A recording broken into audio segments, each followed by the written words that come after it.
All right, everybody, thanks for tuning in. This is the Pigskin Prognosis podcast. This is the first episode, inaugural episode here with my buddy Sully. Sully, say hi. Hey, what's up, everybody? And we're starting off when the 2024 fantasy football season here. This is week 4 of fantasy football. Um, Three. well, yeah. We just Just wrapped up ending week three, 3, going into week four. Yeah. Starting week 4. So we're gonna try to bring you some fantasy football stuff, some scores from the previous week, some surprises, some expectations, some injuries moving into the next week, some high and low scores from the previous week, some people to look out for over the next couple weeks, and then of course the biggest thing that everyone looks at is the waiver wire. So stick around. We have some awesome stuff to talk about today, and hopefully you maybe pull somebody out of your players that are available and claim them tomorrow on waivers, and hopefully squeak out a win and get you closer to that championship. So, all right, so let's get it started. Amen. the biggest games this week. We're looking at overall scores for each team. A couple games come to mind for me, but what are some games just score wise, maybe high scoring or low scoring, that you thought were a surprise to you, that you thought maybe was not what you expected, and in the case of the offense, you were expecting something a little bit different, or in the case of the defense, you were expecting the defense to maybe make a little bit more of a stop, or some defense ended up making more stops than you expected. Is there any games that immediately come to mind? I mean, yeah, man. Starting off on a little bit of the Thursday night game between the Jets and New England too. New England's offense just looked completely stagnant. Didn't really do much as far as fantasy wise. I'm kind of avoiding any single New England player, to be honest with you, regardless of who it is. I think Ramondre Stevenson put up less than 1 point of fantasy points on Thursday. Not a good look. On the flip side of that, though, Aaron Rodgers ended up putting up 20, 21, 22, I think. And naturally, I had him chilling on my bench, of course. Another big one, too, was Green Bay without Jordan Love.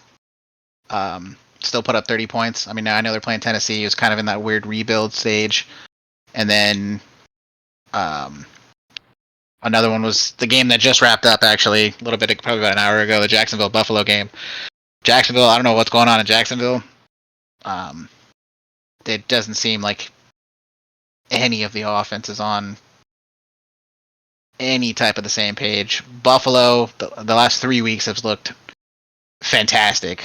I can only real 2 players I can think of on their offense is Josh Allen and James Cook, I think. And I think they have that one rookie wide receiver that's coming out of nowhere, Shaheed or something like that. But Yeah, they have they have a solid receiving core. Baltimore. They have Dalton Kincaid. He made I think he had 2 touchdowns tonight, if not just 1 touchdown at least.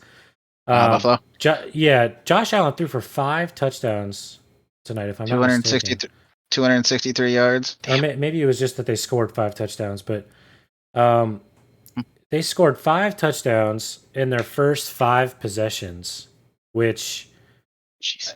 which is absolutely insane. And looking at their scores, their matchups the last couple of weeks, they scored no less than 31 points in the first 3 weeks, which is something that you kind of expected, at least in my opinion, from the Bills. They have a really solid offensive core. Their defense is pretty good. Damar Hamlin got his first career interception tonight against Jacksonville, which that was kind of like a feel-good moment for that entire city for him. But yeah, you just kind of expect a little bit more out of Jacksonville, a little bit more fight. Like you said, they weren't clicking. Their offense they were missing throws. Trevor Lawrence was just all over the place. There were dropped balls, and I get it. Like, it was a little bit of a rain game, but I mean, they're professionals. They got to be making those. Yeah, you're in the catches. NFL, and those gloves are basically like glue. So Right. Travis Etienne had only 68 yards on 11 carries, no touchdowns. Christian Kirk was their top receiver. He had 79 yards on 8 receptions and 10 targets, no touchdowns. So he, the offensive core there was just not good. Trevor not getting Lawrence it went done. 21 for 38 178 yards and 1 touchdown. And a pick. And a pick, yeah. 65.5 passer rating is not going to get is not going to be good enough against a team of Buffalo's caliber. So especially going into Buffalo, being the away team. Yeah, absolutely. And I mean, Buffalo's had, I think they're 19-3 over their last like 22 games at home. So they have home field advantage for sure. It's almost like Kansas City in the same sense that home field advantage is definitely where you want to be. So that would be an interesting place to keep in mind when we look into postseason.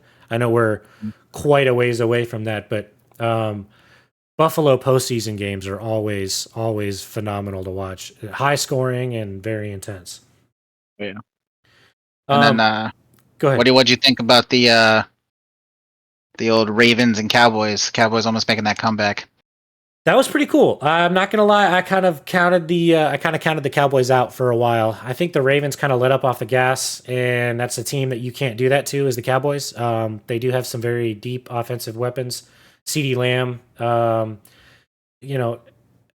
I think that Dak Prescott can really throw the ball, but he has a tough time picking some defenses apart. And the Ravens defense looks pretty solid so far this year.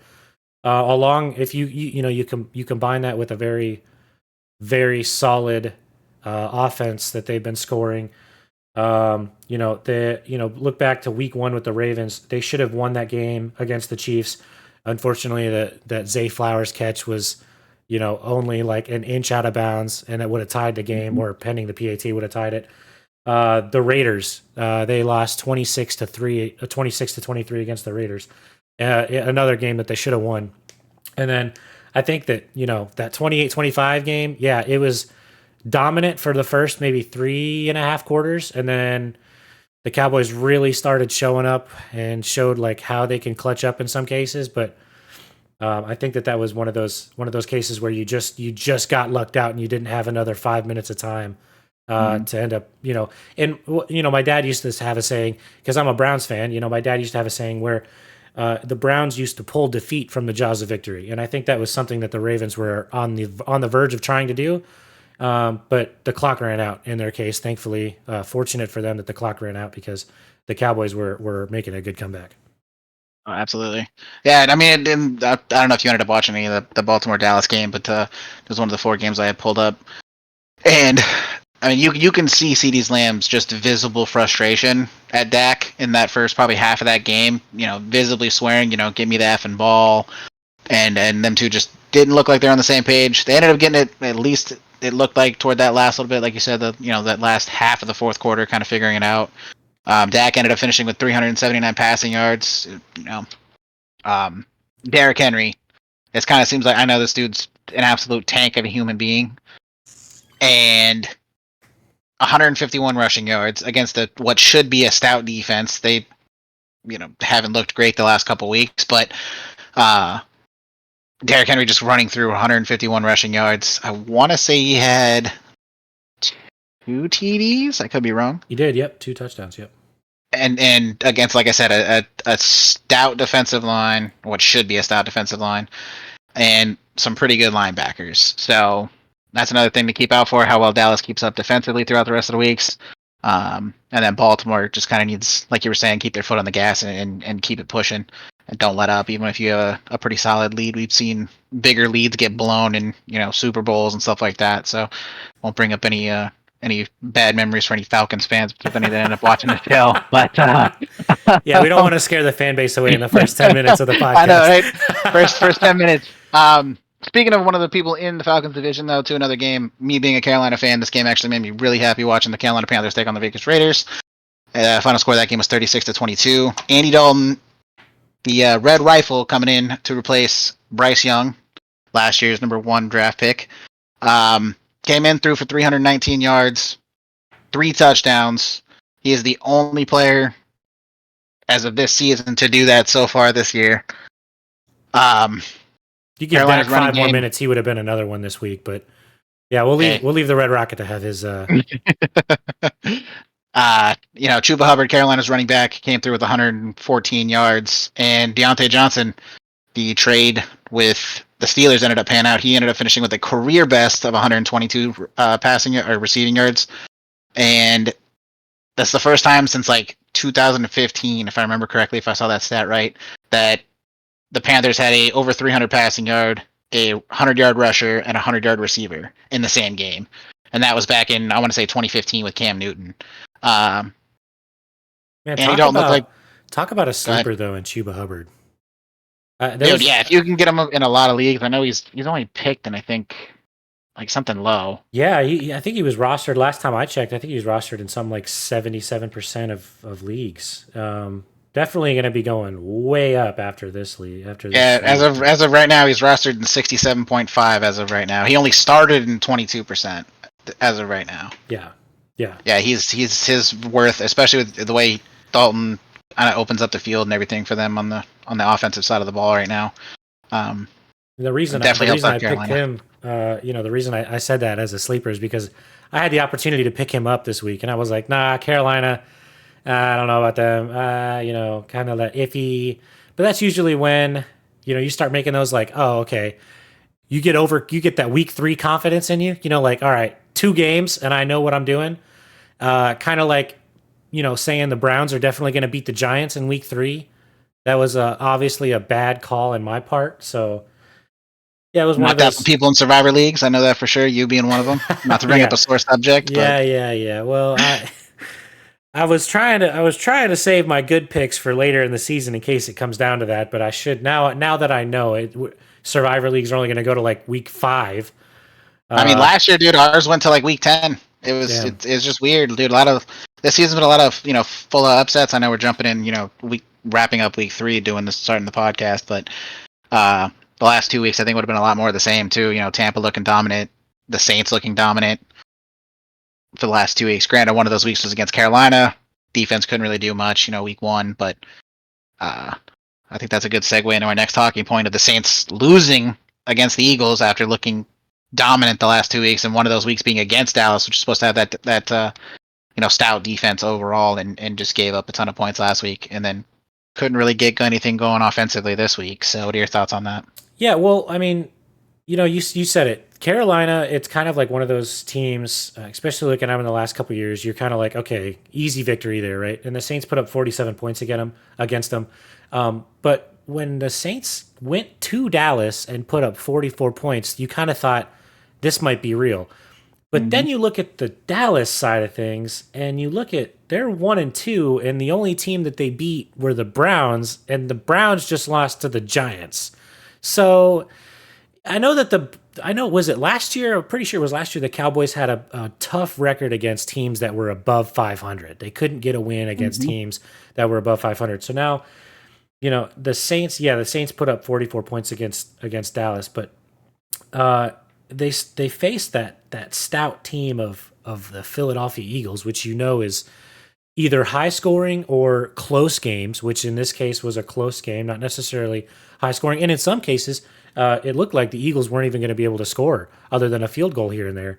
It was a very low scoring game for the majority of that entire first half. And that the Eagles did that too without AJ Brown. With I think he's got a hamstring injury from last week. Yeah. And then they lost Devontae Smith too, and I think halfway through the third quarter they lost him to concussion protocol. So the fact that they were able to go through and have basically what would have been their third string receivers come up and show up basically for the day and make it happen. Yeah. And you got a new acquisition with Philly and Saquon Barkley coming from the Giants. And I think that was a huge addition because now you've got a dual threat on the ground behind the line of scrimmage. You got Saquon Barkley, which is a power runner, and then you got Jalen Hurts, which is that quarterback that can run it and throw it and hit dimes deep down the field. He threw for 311 yards against the Saints. Yep.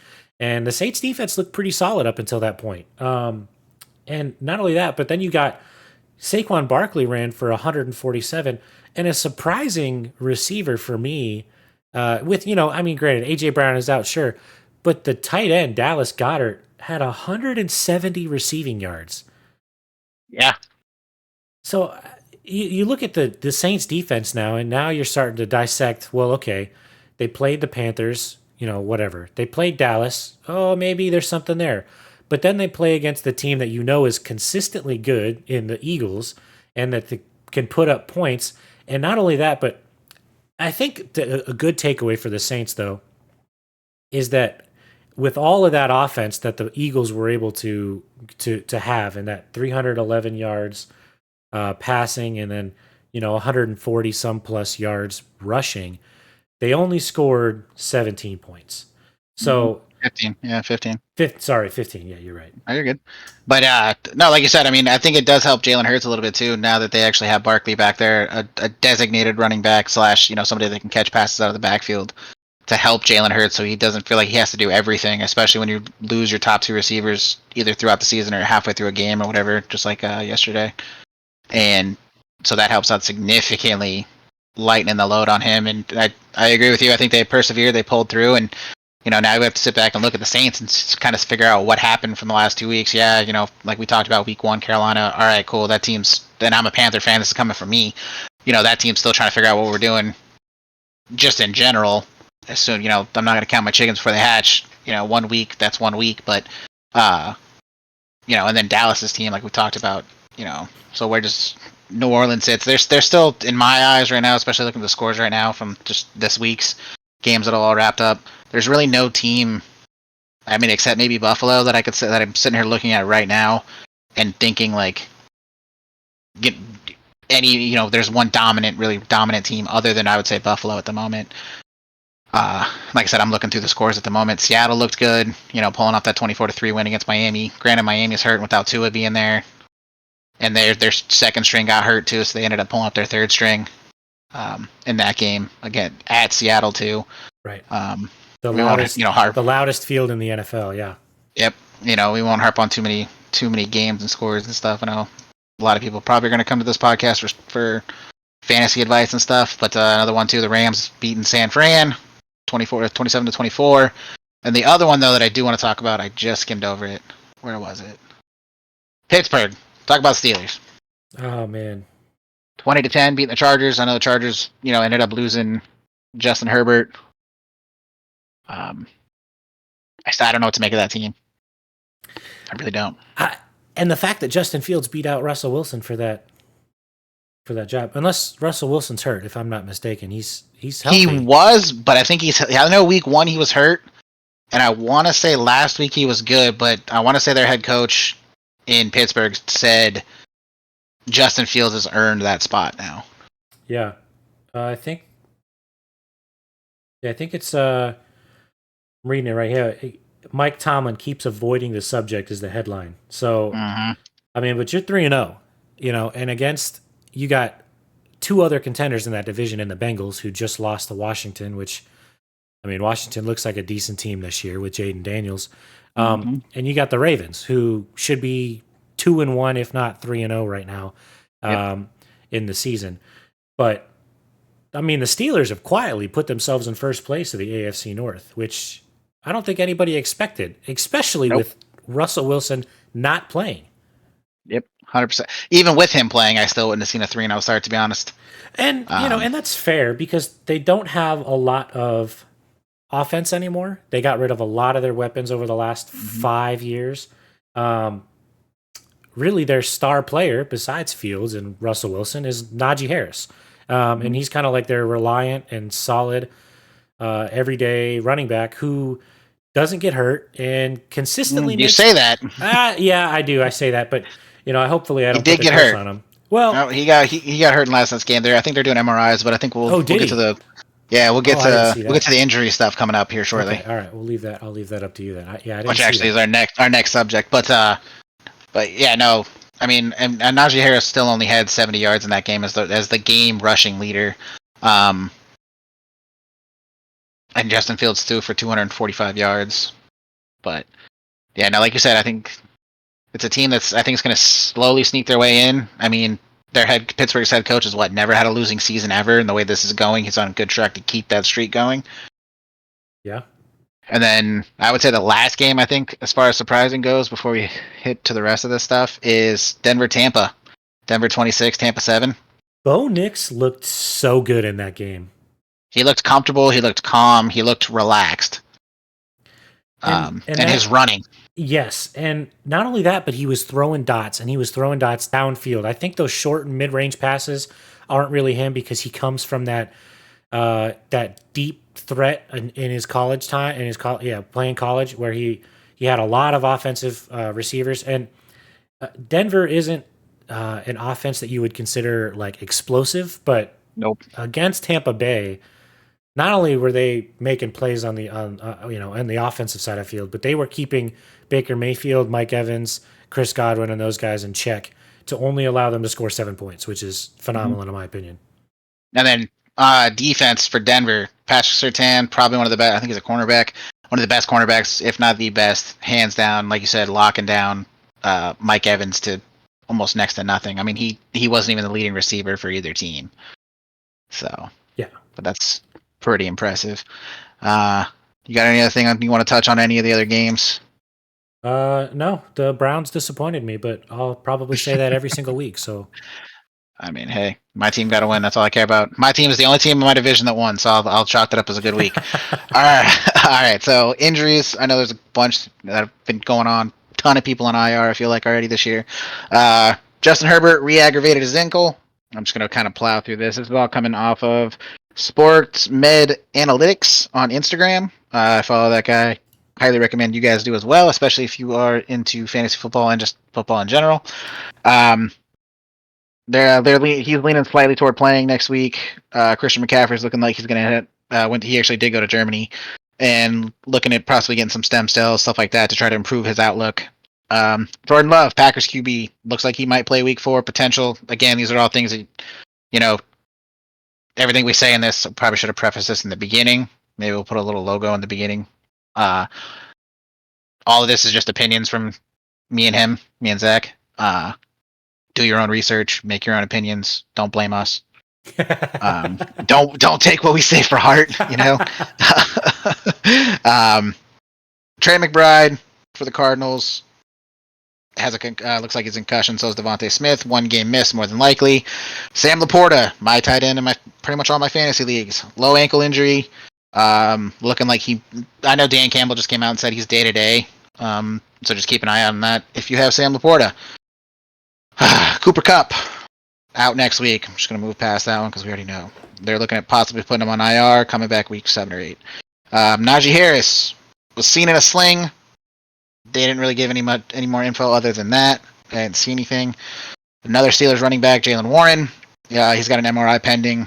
Could be nothing. Could just be them just kind of checking in just to see how he's doing. Panthers, Adam Thielen. I think he said a hamstring injury. Looking about 2, possibly 3 weeks. Plus, he's 34 years old. So, 2 other people that are probably fine. AJ Brown should be hopefully coming back this week as well from that hamstring injury as well. Kenneth Walker looked fine. Myles Garrett, Joey Bosa. Joey Bosa will probably miss week 4 for anybody whoever's playing the Chargers next week, which is Kansas City. So, all right. good luck with that. Yeah. Yeah, that's pretty much a lot of the big injuries this week. I didn't really see many, if any, happen tonight's games. I wasn't really super in depth into tonight's games, but I saw a quiet one. It might not be anything, but he's questionable in fantasies right now. Sam Darnold, Minnesota quarterback, looking solid this year so far. He's questionable with a bone bruise in his knee. That was diagnosed yesterday. The initial report is that he probably won't miss time against I don't know who Minnesota's playing this week, but playing Green Bay. Yeah, okay, Green Bay. So it might not miss any time, but that's just something to look out for. Keep an eye on him as he's questionable right now. And did you talk about Puka Nacua? I missed my boy. I want my guy back. I mean, nothing new. He's on IR. I want to say that their bye week's week 6. This is from last week's information, and this is coming off the top of my head. With the 4 weeks IR, that would project him week 6, but they're on a bye week. The Rams are, so he should be back more than likely week 7 with limited ramp up, is what I think they said. Okay. So and about 90% efficiency last I saw. Okay. next week we'll be able to give a little bit more info for this too, for all this stuff. So again, do your own research. Don't just rely on us. We're not medical professionals. I mean, I am, but Well, at least I'm not. At least I'm not.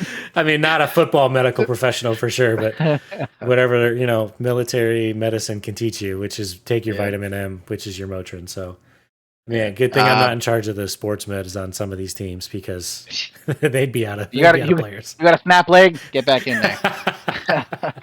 All right, so I think that's a good perfect time. Unless you got anything else for injuries. No. Segue into fantasy stuff. All right, pretty much what everybody should hopefully be checking this podcast. Yeah, it's the meat and potatoes of the podcast now. Yeah, it took us half hour to get to this point. We got through all the boring stuff. Now we're on to the real stuff. Y'all want to hear it. All right, start off. So, highest scores of the week.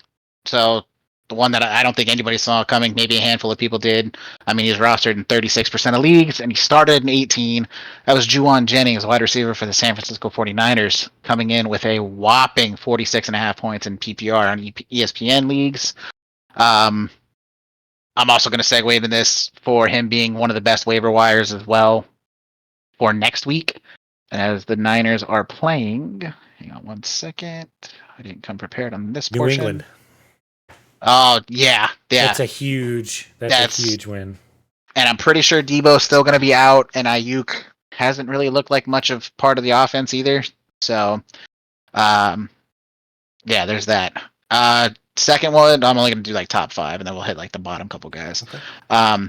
Big day all around for a lot of different players, man. Saquon Barkley, Kyron Williams, Josh Allen, Derrick Henry, all with 30 points plus. Barkley had 33.5. Williams had 31.6. Josh Allen finished tonight with 30.9. Derrick Henry with 30.4.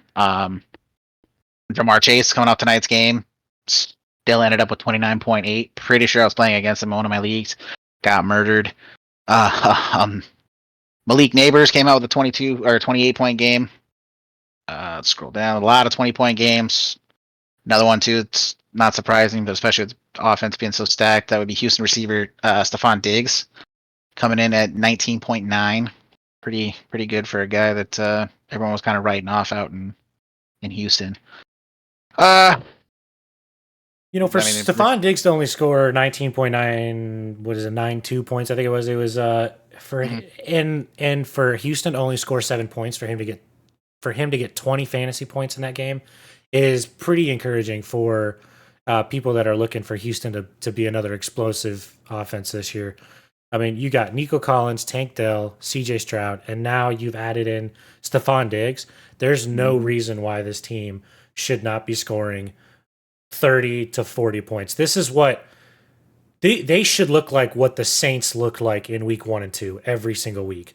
30, 40 plus points. Just in score, let alone fantasy points alone.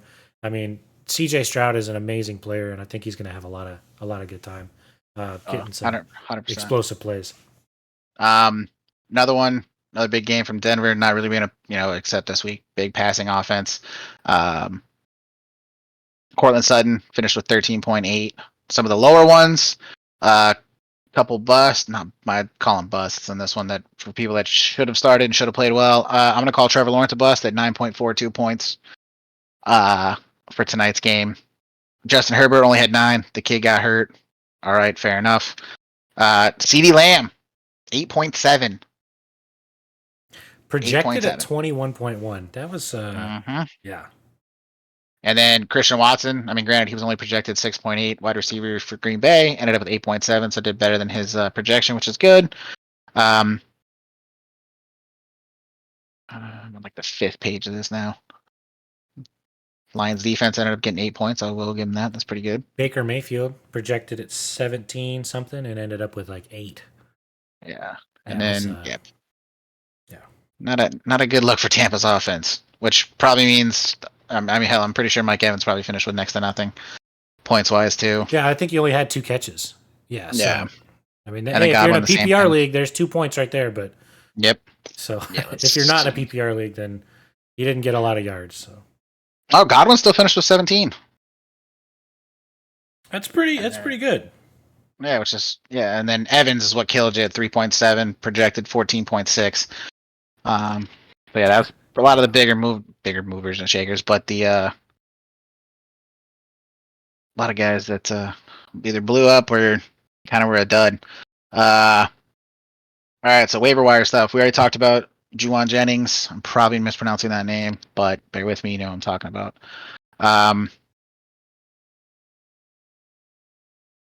Hold on, let me pull it up.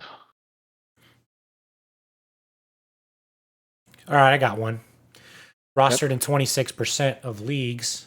Someone that you're probably, I don't know, maybe midseason looking at picking up if he's still available, but going into week 4 with a solid quarterback now to throw him the ball as Cole Kmet, tight end for the Browns, the Bears, tight end for the Bears. Mm-hmm.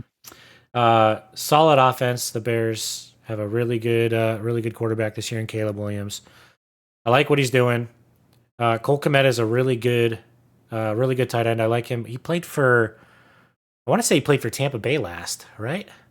Or he played for Tampa Bay at least for a year. I don't remember exactly what all of his teams are, but regardless, he scored 25.7 points last week, 10 receptions on 11 targets, 97 yards and a touchdown. So that might be something to look for, moving forward against the Rams. That gives up a lot of passing yards in the next week.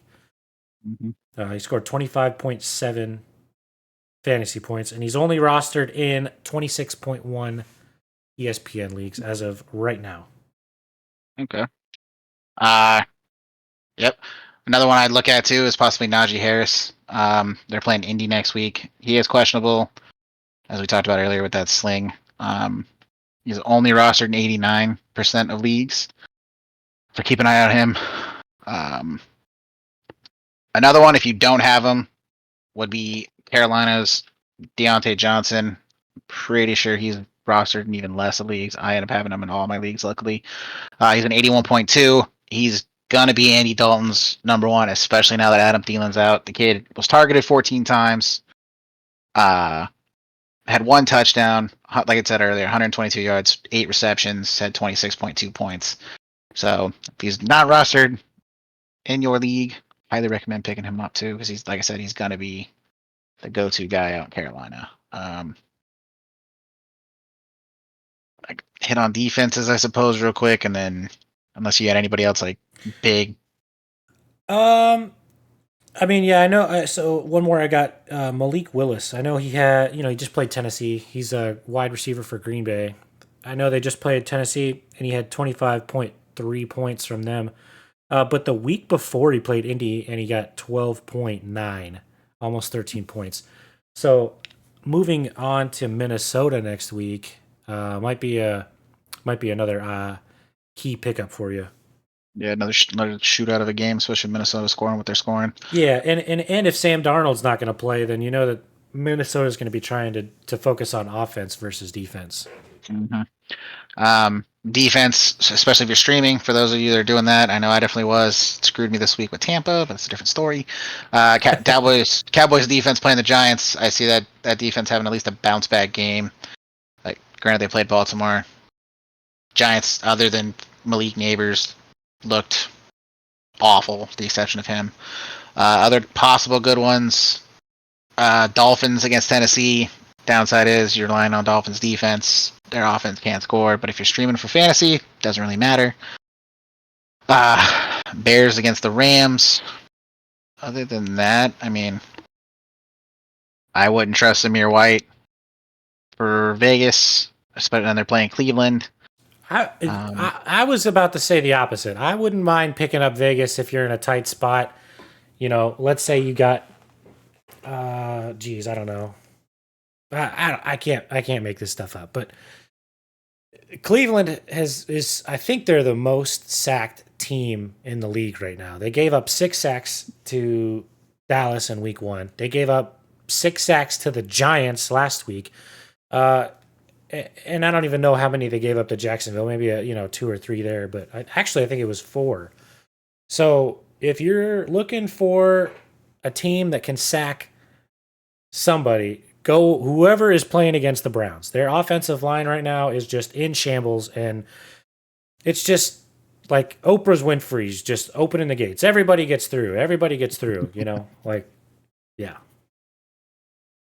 On the flip side of that, though, DeAndre Hopkins, now that I'm looking at it, against Miami, wide receiver for Tennessee, rostered in 66.7% of leagues, at least on ESPN. That might be somebody that I look into as well. Yeah, I'm pretty much think we've got at least. I mean, we could go through and hit every single waiver wire guy. We'd be here all night Oh talking. yeah, But but I mean, just a couple of the big ones that we looked at. yep, Jauan Jennings is huge. Cole Kmet, Malik Willis. yep, Yeah, and then you talked about your um, defenses too. Yeah. yep. Cool. So odds and best matchups for next week. So looking at the schedule for next week, we start off the week with Dallas at New York, prime time Thursday night game in New York. Hopefully Dallas can make a bounce back. Granted, I'm not a big Dallas fan, but we'll see what they can do. I'd love to see Malik Neighbors go for like 200 yards against Dallas's defense, just because my dad's a Dallas fan, and I'd never hear the end of it otherwise. So, New Orleans, Atlanta, Sunday. That's a divisional game. Always a good time for that divisional stuff. Granted, NFC South, super low scoring teams usually. Rams versus Chicago. I feel like Chicago should have that one too. If you got a differing opinion, Zach, please feel free for any of these. But The Rams against Chicago. I mean, the Rams are plus 130 on DraftKings.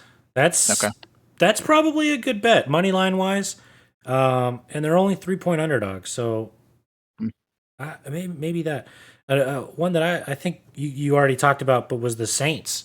The Saints are actually 2-point underdogs to the Falcons. wow.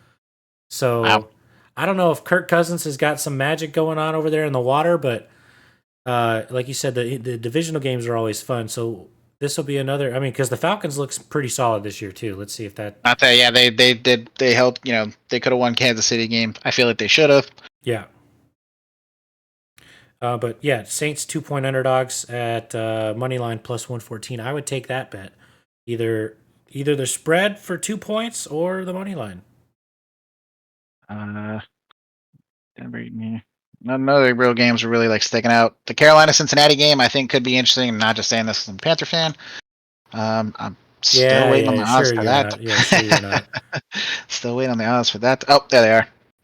They have the odds. So last night Panthers were like plus 310, I think, before the Bengals played, and now they're plus 170 underdogs. Spreads only 4.5. That not just being a Panther fan, I feel like, especially the way the Bengals played and the way Carolina played, if we can keep it up from last week, might not be a bad bet to put the money line. Again, these are all our opinions. Do your own research, so you can't blame us. But this is their research. You know, you're telling them to do research, but here they are. They're researching.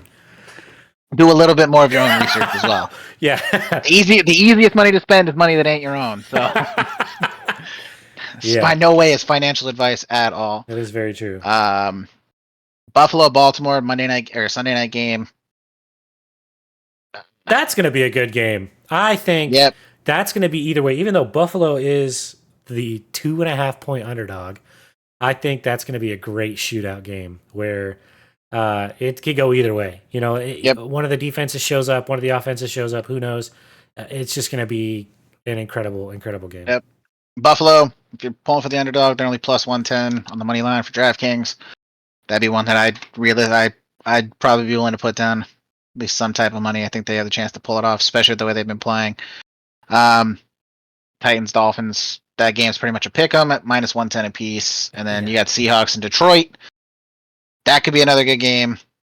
The Lions are minus 192 favorites, spread only being 4. They're going into Detroit on Monday night. I mean, yeah, I still see the Lions being it. Really? I mean, yeah. The Seahawks are 3-0. I mean, look back and who the Hawks played. Okay, all right, that's a valid point. Yeah, that's a valid point. And they're going to be in Detroit, in the Motor City. You're right on that one, but late game. Yeah, they've played the Broncos, Patriots, and the Dolphins. All right, Broncos couldn't figure out. I mean, and they barely beat the Broncos. They beat them 26-20 week 1. Patriots barely beat them at 23-20. The Bronco one was a little more concerning because they were home for the Bronco game. Seattle was, and barely squeaked it out, and they were home for the Dolphin game, and granted they won 24-3. But again, Dolphins without Tua, and that offense is pretty stagnant without Tua in there. Yeah. Hopefully he gets better sometime soon, comes in, makes the right decision for himself. But yeah, going into Detroit, think it's going to be a hard Monday night game. Got to be on ABC at 5:15. I'll definitely be tuning into that one. But all the other games are either massive blowouts. Kansas City Chiefs Chargers, for example, minus 410 to plus 320. Spreads 8 on that. All the other games are pretty close, except the Niner and the Patriots game. That's minus 520 and 390. 390 for the Patriots. Spreads 10.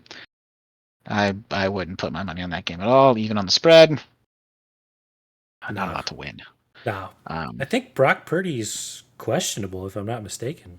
Yeah, I think I want to say they were giving him an MRI. I don't remember what for, but I think it was just a precautionary MRI. So just to take a look at everything. But yeah, Saints Falcons, another close one. 114 for Saints plus money. Falcons minus 135. Spreads 2 points, like you were saying earlier. That game could go either way. Like we're talking about, it's divisional games, but yeah, everything else is pretty close. A lot of 4.5, 2.5, 1.5 for the Steelers and Colts game spread. That's one that I feel could also go either way. But yeah, other than that, man, the Colts haven't been playing well this year. I would put my money on the Steelers 1.5. I mean, they're 3-0. Steelers are the favorites too. Yeah, but yeah, put a good chunk of money on it if you feel it's gonna happen and try to make something out of it. Or just make like a 4-5 pick parlay, put $5 down on it, and then just walk. That's what I do. Yeah. I usually pick like. I'll get a little confident with my parlays. I'll pick like a 4-leg, and I'll be like, okay, we're good. And then I'll throw down like a 12-leg, and then I put $1 on it. yeah, I put $1 on it, and I'm like, it's like a plus 101,000 odds or whatever. Mm-hmm. And like one of the guys in our fantasy league did that in baseball last week on a $1 bet. He ended up winning $2,800. So dang, I did that. It's not impossible. I did that like week 2 of college football, and I did like a 9-leg parlay and made like $300 off of a $5 bet. But it's tough on the professional level, right? Like it's easy to do it on college football games, game day Saturday, but professionals is you'd expect like, okay, these guys suck. They should lose this week, like the Giants. Well, then they just show up one week and they beat the Browns. And now you're out of your eliminator fantasy league, and it's a sore subject now. So you having flashbacks over there, bud? I know a little bit. Yeah, I'm starting to twitch every time I talk about the damn Browns. You get less than or a little over 24 hours removed from it. Well, and I was a little solid after the Jacksonville win. I was like, all right, we got a win under our belt. Deshaun Watson is good. Even the start of the Giants game. Like, did you see the beginning of that game? I don't know who the returner was. I don't think it was Malik Neighbors, but they fumbled the ball and gave it up on the 20-some yard line. And on the first play from scrimmage, the Browns scored a touchdown. And I was like, this is going perfectly. And then the Giants come back and score 21 unanswered points. Didn't go that well as I thought it would, but that's beside the point. So, yeah, I'm starting to twitch. My neck's getting a little sore talking about that. Well, luckily, unless you've got anything else to add as far as anything you think we missed, any other random stuff you want to talk about for the end of the podcast?